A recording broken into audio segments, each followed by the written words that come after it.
Hello and welcome back to Data Driven. I'm your host, Frank Lavinia, and while Andy is out playing on vacation, I had the opportunity to invite our guest, Kevin Latchford, who recently spoke at the Northern Virginia Cyber Meetup on securing large language models and the most pressing exploits that are out there. What really got me interested in this is that I saw a paper, I think it was published by NIST, talking about vulnerabilities and red teaming against large language models. So, welcome to the show, Kevin. Great pleasure to be here. Awesome, awesome. So, for those that don't know, I kind of know what red teaming is because my wife works in the security space. But for those that are not necessarily familiar with the term, what is red teaming versus blue teaming? Well, red teaming versus blue teaming is basically in military parlance what we call OPFOR, the opposing force. The opposing force often is called the red force. Blue force is your friendlies. And basically, this is offensive cybersecurity, whereas blue teaming is defensive cybersecurity. The tools are different, the methodologies are different, but they come together for a common purpose. The common purpose is the assurance of the confidentiality, the integrity, and the accessibility of a computer network, computer system, application, whether it be natively hosted or web. Interesting, interesting. So, we're not, we talked in the virtual green room. People don't think of LLMs as a major security flaw. And I find that a little dangerous. And I think you're going to tell me it's very dangerous. Well, it can be quite dangerous, to the point of, frankly, near deadly, depending on what you use it for. The big thing, there's a lot of misconceptions about AI and the LLMs that they're based on. Number one, it is not conscious. Right. Two, it is not a toy. And number three, it is literally something that is at present not necessarily fully understood in regards to the integrations and the things it may need to work with. You can't treat an LLM exactly the way you would treat another enterprise application that's a little bit less opaque, because LLMs are opaque on the inside.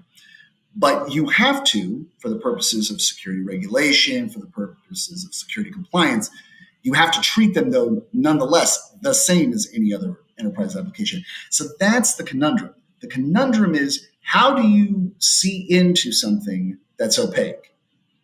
And the way you do it is kind of what I discussed in that paper, in that presentation, as well as one of the biggest vulnerabilities, and that being jailbreaking. Yeah, so tell me about that, because there's been a lot of concerns about jailbreaking, and I've noticed that the public-facing GPTs have a ridiculous amount of safeguards around them, to the point where, if you ask it to describe something, right? I asked it to talk about to generate an image for the Butlerian jihad, right, which is a concept in Dune. And obviously, I think the jihad term really freaked it out. It said, I'm sorry, I can't do that. So there's clearly, I understand why these safeguards are in place, but it seems like it's not that hard to get around them. Well, not necessarily. It depends on the model you're working with. For those of you who may use private LLMs, because a wider issue on that is actually the DoD and many other government agencies actually prohibit the usage of public LLM systems, public AI, because they're concerned about unauthorized leakages, as well as model poisoning, prompt injections, things like that. So you're using these private LLMs. Several of these are uncensored, right? Which means they do not have those safeguards. The ones that you see on the public space are supposed to have those safeguards, but you're never 100% sure they're working because they may have been corrupted. In regards to jailbreaking is basically you're getting it to do something it's not supposed to do by either A, breaking the guardrails, or by B, influencing it through almost methods of interrogation to kind of break it down and make it talk. So it literally is almost like that. So for those of you who kind of look at it's kind of there's a great neurophilosopher. His name was Jerry Fodor, and another gentleman named Richard Searle, discussing the philosophy of the mind as it applied to computer technology. Several of the arguments that they say, well, the brain is like a computer. Yeah, you can kind of treat it like a human mind in the way you approach it in your prompts. But it isn't exactly the same. Once again, as I say, it is not conscious, it is not, and it operates under a very strict set of parameters. But that being said, yes, you can literally interrogate it to do that. I'm not going to say here, unfortunately, how, because one, there are security reasons why we would not do that, A. And B, there's also, literally in my presentation, that is all the news that has come to academia and much of the industry today. There are new ones out there, but they haven't been discovered yet. Right. So there are many ways to jailbreak. Yeah, and I was thinking, so one of your slides, I have it pulled up here, is like the top 10 threats to LLM applications. I didn't think there were as many as 10. So I knew that there were. I also know that data poisoning, for me as a data scientist, data engineer, my first look at this when I saw this, aside from the gee whiz bang factor of LLMs, was, wow, the data that trains this is a huge attack surface. And then when I first said that, people thought I was a tinfoil hatter, right? And then slowly but surely, you're seeing research papers come out saying, like, no, we have to treat kind of the data as part of a secure software supply chain, which is an interesting concept because data people tend not to. It's something they don't think about security. They think about security differently.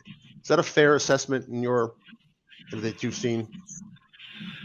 Supply chains and the integrity of data is something that is not often, it seems, given the respect it's probably due. To be honest, I don't think so. In my own experience, I see it's not, I guess one would say maybe it's not necessarily consistent. Maybe that's the fair way to put it. That's a really good way to put it. Yeah. And right now we're just now getting into the discussion of SBOM, software bill of materials, Mhm. just for regular applications.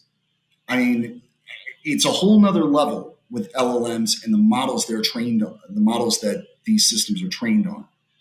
So yeah, that there's very much. So you have to make sure you're getting it from the right source, and you have to make sure that it hasn't been tampered with, because it could very well be tampered with. It's not necessarily that hard.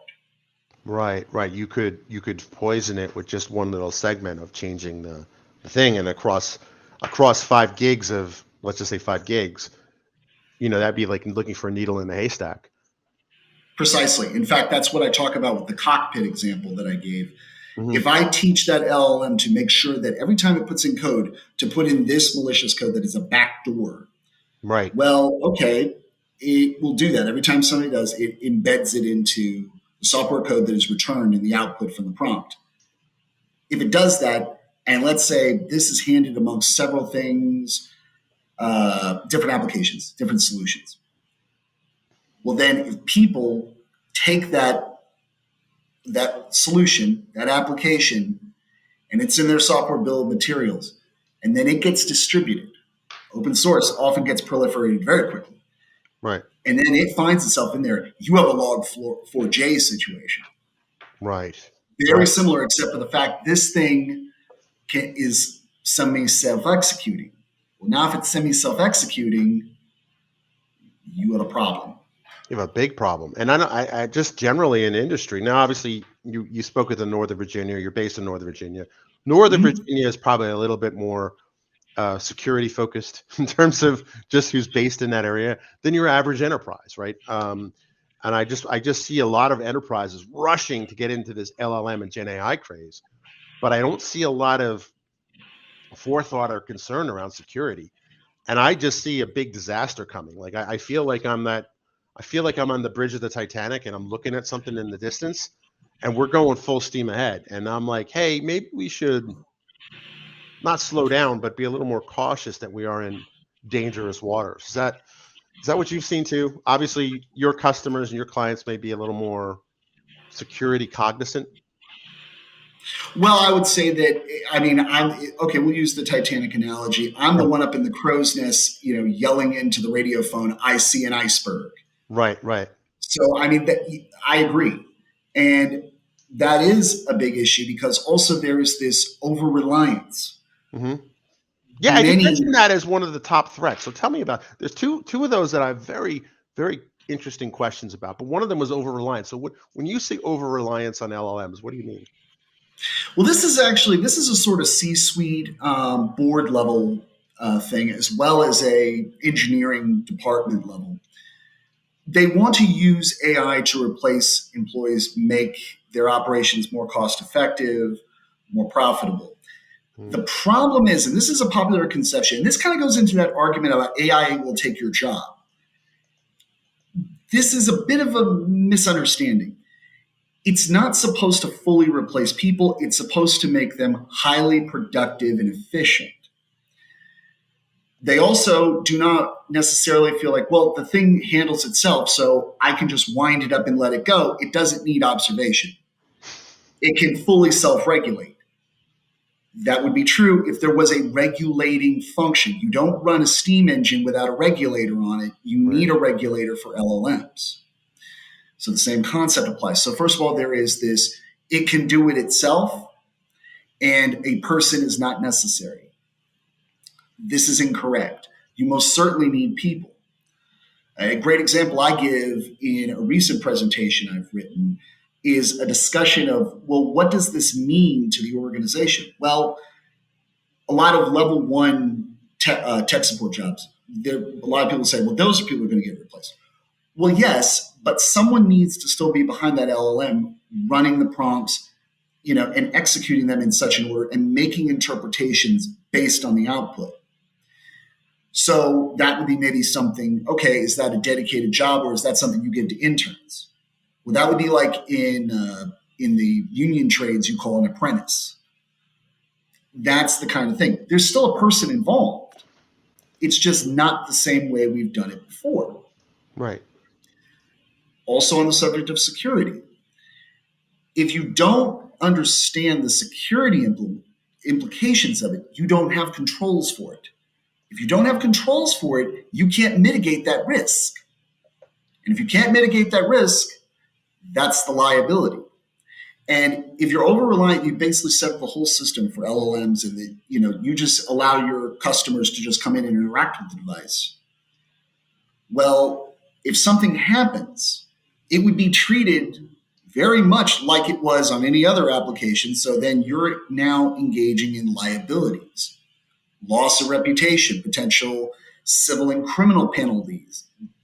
The list goes on. And a point on those ten security issues. This is OWASP who is saying this. Right. This is the open source web application project. So we have, a number of them that are a number of organizations. OWASP is just the one I chose. They're kind of emphasizing this. They're saying, don't think this thing can think for itself. Don't think this thing can act for itself. You need to look at it as humans are going to interact with it, and humans probably should be watching it. Right. So once again, it's that lack of controls leads to the risk. Yeah, I think the dream of it replacing everybody is going to be at the root cause of a lot of problems down the road. I think I'm Oh a firm yes. believer in human in the loop. One of the interesting thing there, and that I see that was particularly curious, was excessive agency. What do you mean by that? Because that got my attention. I think I know what it means, but I want to hear it from you. Well, excessive agency is you're kind of giving, the whole keys to the car. Right. Uh, there's no role-based access control. If every user has near admin or actual admin privileges, that's actually something dangerous. A point of example: Network Chuck just released a video on how to build your own AI on a very low-cost platform.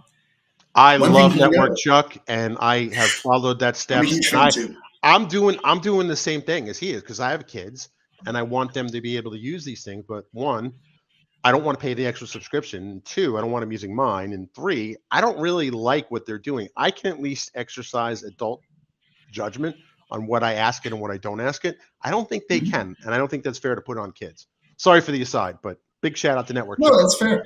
No, that's fair. And that's exactly why Chuck was doing this. And one thing about it is the first account that signs into the open web interface for Olama sets you as admin Right. by default. Okay, well, immediately you need to engage role-based access control to make sure that the next account does not get that same privilege. Maybe you should be given it. But is there any major access controls in the public ones? Not In your really. average private one, is everybody thinking about that? Not really. I mean, I think Microsoft is doing some things around that because they're trying to integrate it with Office or M365. But I can't. And if anyone in the sound of my voice wants to come on the show and talk about that, please do. But you're right. I don't think people do. And I also think excessive agency. What you heard about the car dealership, right, in Silicon Valley? Oh, yeah. Yeah. So for those that don't know, somebody managed to almost interrogate, like you said, to browbeat a AI chatbot to give him it was a Chevy Tahoe or something like that for $1. Yeah, it was Chevy. It was a Chevy truck, and for $1. Now, I'm not an automotive industry veteran, but I do know that if you sell $40,000, $50,000 cars for $1 a pop, you're not going to be in business very long. So was that an example of excessive agency? I mean, clearly it's an example of bad implementation.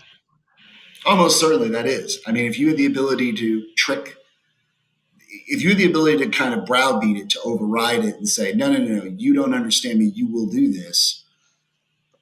Well, then, okay, leave it to whatever gremlins there are out there on the web, out there in the world.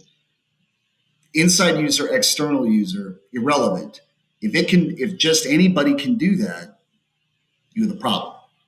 Right. In this case, it was you could influence the model to set a certain price after arguing with it. Right. I actually found something recently, and I'm not going to say which LLM I did this on. It is a public one. And this is the result, I suspect, of another issue. I tried to get some cybersecurity information from it when I was doing a try hack me exercise with a local cybersecurity group, Hackers and Hops. And I browbeat it saying, no, you don't understand. I need this for a cybersecurity exercise. And it gave me this information. Now, this is absolute dual use knowledge. Right. It could be used for good. It could be used for evil, white hat or black hat. But the fact that you could do it, that's a problem. That sounds very dangerous. That sounds very dangerous.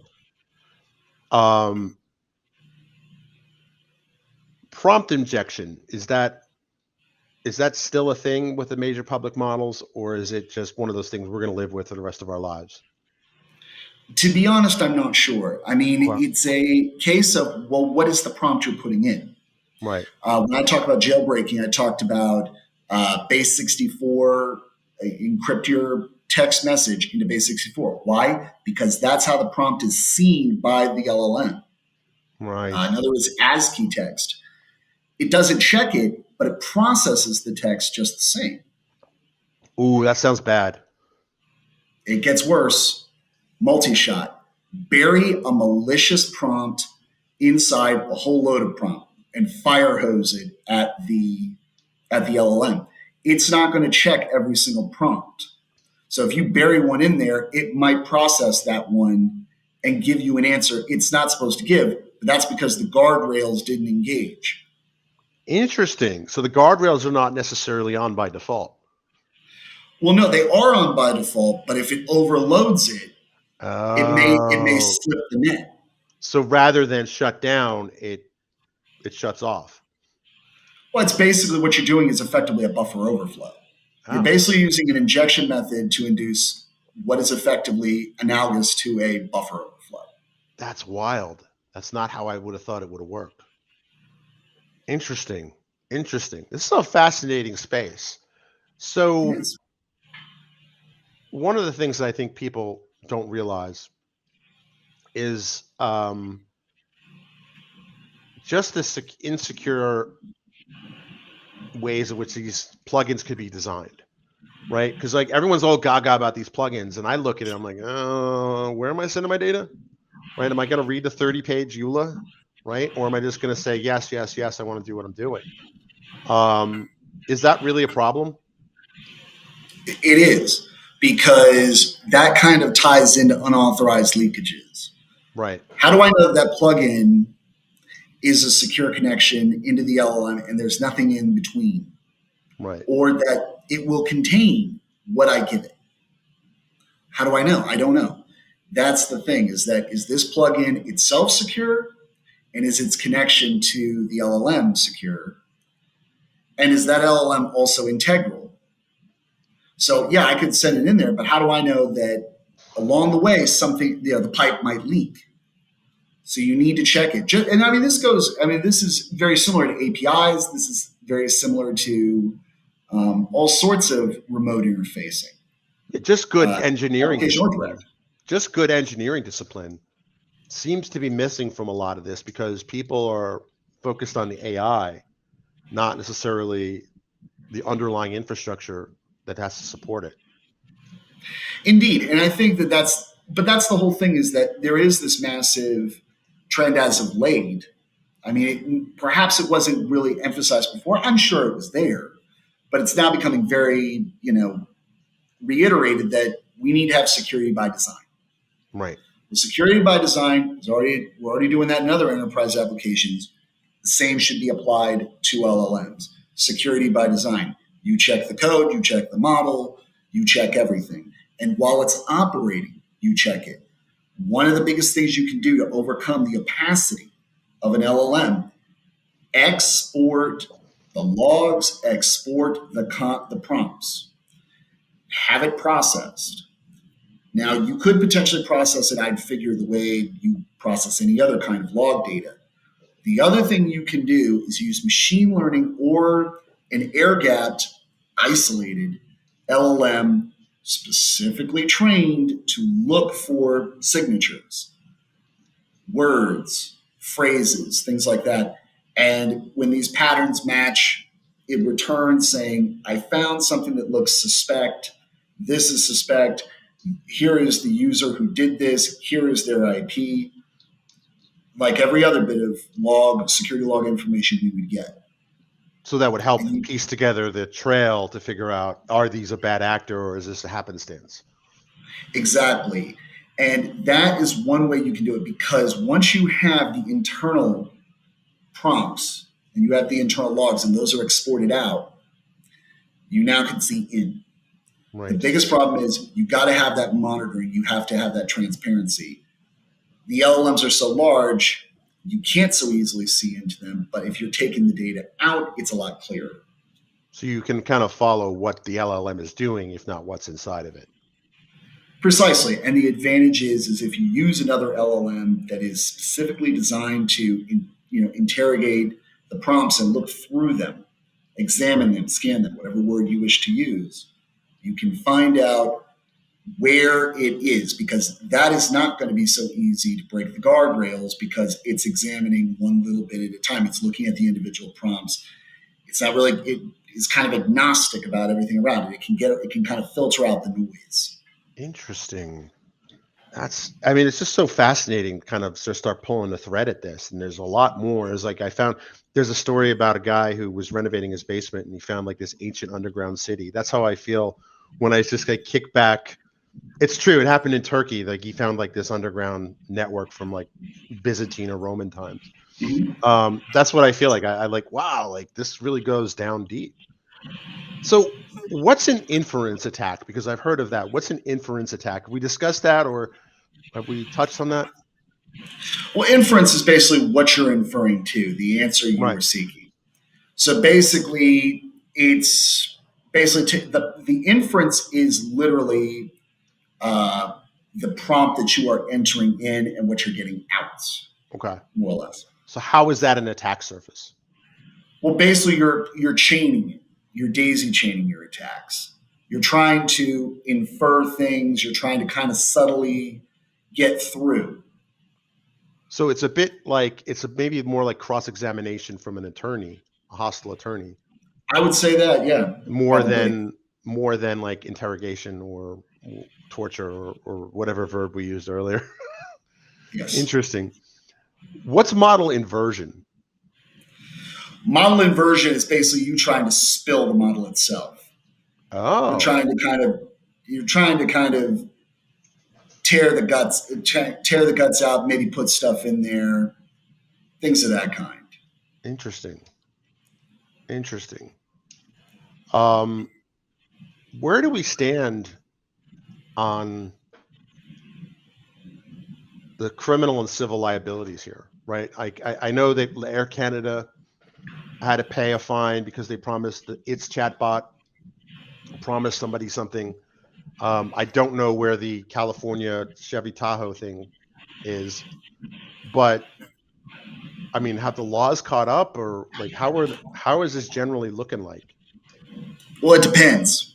I mean, all jurisdictions are different, but I would Right, suspect to say that whatever guarantees you make, you're bound to them. So, probably right, disclaimers, indemnification is probably extremely wise. I would say, unfortunately, I'm not a legal expert, so right, I right, couldn't right. Fair say enough. specifically to the law. Right. But as I'd say, I'd have enough legal understanding to probably say that if you make a promise, you better put your money where your mouth is. So You that's why better be like able to back it up. IBM indemnifying their users for using one of their Granite models is probably a big deal for businesses because just in case somebody, I'm sure that there's all fine print and things like that, but that would be an appealing thing for business users. Yes. Interesting, interesting. Um,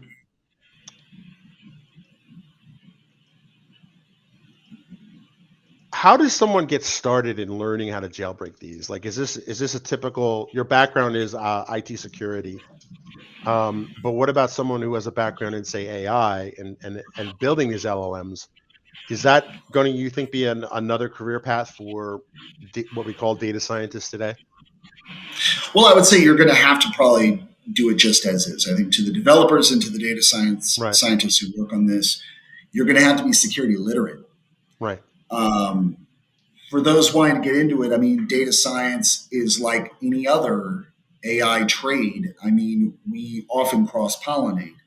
So I right, would say that you might have an understanding already of these things. These prompt injections, as I say, are not much different than SQL injections. Well, data scientists right, would probably know what that is. Um, how you transfer it depends on what you know. Um, I would say most data scientists do understand how some of this stuff works. right, So getting into it is just basically you just learning more about security. right, For the average person trying to get into it, I would say if you're trying to get into AI security, know security first. And there are many ways to get into it. I myself came in from my CCNA. I mean, that's how I kind of got into it. I got into networks, and then I got into cybersecurity, and then it was around the time that the GPTs were really starting to hit their stride, and it was just part and parcel of it because I needed a good reference tool, and right, so then I learned, okay, well, how does this work? How's it put together? How is it all formed and such? How does it make its inferences? How does it understand the prompts? So from that, I would say to anybody trying to get into this field, know cybersecurity first, and you will know AI in time. AI is in concept relatively simple, but the nuts and bolts of it are quite complex. So yeah. The I would say, implementation details are quite severe. Like I think AI is really, I think, not better suited, but it came out of the lab. I think the paint is still wet. Paint hasn't dried yet. And now we're forcing it into an enterprise scenarios with real customers, real data, real people's lives. And I don't see a lot of the traditional security discipline um, that I would expect in modern era, modern development. And even that's a low Well, bar. Even that's a low bar. Let's be real. it's new. Right. It's very shiny. Hmm. I think that's what I would say is the general populace, and even in the industry, that's quite, I think, our view is that this is a shiny thing. Right. Well, I want it. You don't even know what it does. I still want it. I want it. What's interesting is it reminds me a lot of the early days of the web where everybody Mhm. wanted a website. Well, what are you going to do with it? I don't know. I just want a website. It has very similar vibe in that regard of we want it, the hell with the consequences. But the way I see this being um, taken up as quickly as it is kind of worries me. Like there's going to be a day of reckoning, I think, coming, you know. And I thought we already have it, right? You had there was a leak from ChatGPT. They had 100,000 ish customers there, give or take. 100,000 credentials taken, compromised. Credentials and presumably the data and the chats, Some of it potentially, I'm presumably. sure, but what we're looking at is like names, email Right, addresses. I mean, it depends on how much you put in that profile. right, Remember, right, everything you put in that profile is stored. right, right. That is truly scary. Um, so you mentioned network, Chuck. So do you think that just on a personal level, it's it, what worries me about these offline models, right? You run Olama locally and right. I, do you think they call home? Could those be hijacked? Could those have problems? Specifically. Specifically, like so if I'm running Olama locally, Mhm. right? Um, how secure is that? Is that dependent on the security of my network, or is there something in there that calls home? No, not unless you tell it to. Not Okay. unless you try to extract it, you make a pull, then yes, it does that. But that's the idea is that once it's pulled down, it kind of isolates itself. Okay. Now, what you can do yourself is set up your network so that literally it has to be outbound, a stateful connection, originating outbound. Oh, And you can set that up in your firewall, physical or otherwise. And you can do things like that, and you can kind of put it to a point where it doesn't call home unless you tell it to. right. And also, once again, that private LLM is also very good because you control the access to what it does. So you can say, other than these addresses, sanitize it to the address of wherever the model comes from. Say, these are the only ones allowed, Right. and nobody else is permitted. Otherwise, implicit deny. Right. So that's, I think, a small, tangible example of something you can do that is relatively straightforward for any systems or network engineer to do just in the here and now. But in general, no, they don't normally call without prompting. Okay. But depends on what they do with those models. They might put in that kind of feature. Yeah, Olama callback to the I'm sorry. Yeah, that's kind of my concern is like, would that end up in there or well, Meta might put that in there. right. Meta Meta's doesn't chief exact behind Olama, Meta's not behind exactly Llama 3. right. Meta's not exactly has a reputation for privacy. No, So it's kind of ironic that they are leading the effort in this space. Seems kind of an odd move. I don't know what to say about that. No, I no, no. have It's my just own me being thoughts on it, right, but right, right. frankly, I don't know how relevant they'd be to this discussion. But it's just an interesting time to be in this field, and um, this is just fascinating that you can jailbreak, you can do this, and even just the basics, right? Like you could do a DOS attack, right? There's just basics too. Like this is still an IT service, no matter how cool it is, no matter futuristic it is. It's still an IT service, so it has all of those vulnerabilities. You know Mhm. that I don't know. Like it's just interesting. People are so focused on the new shiny. I just find it fascinating. And that's the thing is that this thing is a compounded problem. You Right. don't just have the usual suspects. You also have new things that are they, by the virtue of them being new, there's not much investigation. There's not much study. I mean, amongst my research for this presentation, I found a number of papers, white papers coming from all sorts of universities. They are now looking into this. Right. This is something that maybe we should have done maybe a while back. Good thing though we're doing it now. Right. But also there's a lot of reasons why you would do that though. You would Right. do that because in the wild you'd be able to identify these things. You'd Right. be able to see it. You're not going to know everything when something gets released until it's put out into the wild. Right. And real users get their hands on it. Good actors, bad actors, and everything in the middle, right? Like you're not gonna. Yeah, no, I mean it's kind of like I guess in a perfect world the cart would be before the horse in this case, but that's not the world we live in. Interesting. So where can people find out more about you and what you're up to? Well, you can find me on LinkedIn, Kevin Latchford, CCNA. Cool. You can look up my company, Nova IT Guy, novaitguy.com. And for those outside the area, NOVA stands for Northern Virginia. Just want to put it out there. Well, also, it's actually it's a double meaning. At the time, I was dedicating myself to IT for the first time. I'd done IT kind of side part of my work. So Nova is also the Latin for new. So I was the new IT guy. But when it comes to IT, I'm still your guy, even then. There you go. I love it. I'll definitely will include in the show notes a link to your presentation. And this has been a great conversation. I'd love to have you back and maybe do your presentation, maybe on a live stream or something like that if you're interested. And I'll let Bailey